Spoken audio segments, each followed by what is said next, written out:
19 Exxon motor, Metropolitan Hospital, Upper Manhattan. This is on chiller number 2, which has a phase imbalance, which we have locked out.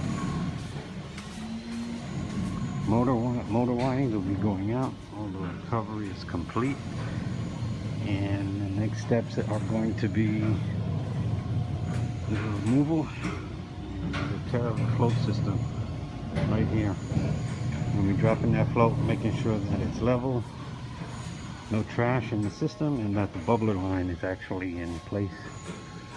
And this is their remaining chiller that they have working here, which is off today.